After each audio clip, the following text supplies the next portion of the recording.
போக்குவரத்து கழக ஓய்வூதியதாரர்களுக்கு பலன்களை வழங்க 2446 கோடி சிறப்பு நிதி ஒதுக்கீடு செய்யப்பட்டிருக்கிறது. மேலும் தகவல்களை செய்தியாளர் ரமேஷ் வழங்கிட கேட்கலாம். ரமேஷ், வணக்கம். முழு தகவல்களை சொல்லுங்க. தமிழ்நாடு அரசு போக்குவரத்து கழக ஓய்வூதியதாரர்களுக்கான பலன்களை வழங்குவதற்காக சிறப்பு நிதியை தமிழ்நாடு அரசு ஒதுக்கீடு செய்திருக்கிறது. சிறப்பு நிதியாக 2446 கோடி ரூபாய் ஒதுக்கீடு செய்து தமிழ்நாடு அரசு அரசாணை வெளியிட்டிருக்கிறாங்க.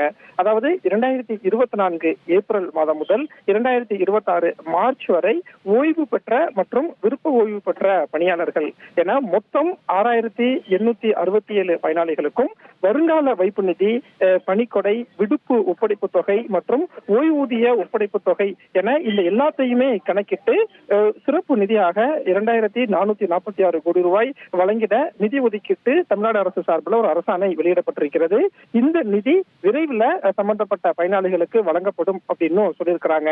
ஒட்டுமொத்தத்துல இந்த 2446 கோடி ரூபாய் அப்படிங்கிறத சிறப்பு நிதி ஒதுக்கீடு செய்யப்பட்டு அதற்கான அரசாணையை தமிழ்நாடு அரசும் வெளியிட்டிருக்கிறாங்க. தகவல்களுக்கு நன்றி ரமேஷ். 1,26,00,000 மனங்களை வென்ற தந்தை டிவி யூடியூப் சேனல். தவிர்க்க முடியாத தம்ப்நெயில்ஸ், கலக்கலான கான்டென்ட்ஸ். நீங்களும் இந்த குடும்பத்தில் இணைய இப்பவே சப்ஸ்கிரைப் பண்ணுங்க. அசுரபலம் கொண்ட எங்கள் டிஜிட்டல் கரங்களில் உங்கள் விளம்பரங்களை சேர்க்க வாட்ஸ்அப் பண்ணுங்க.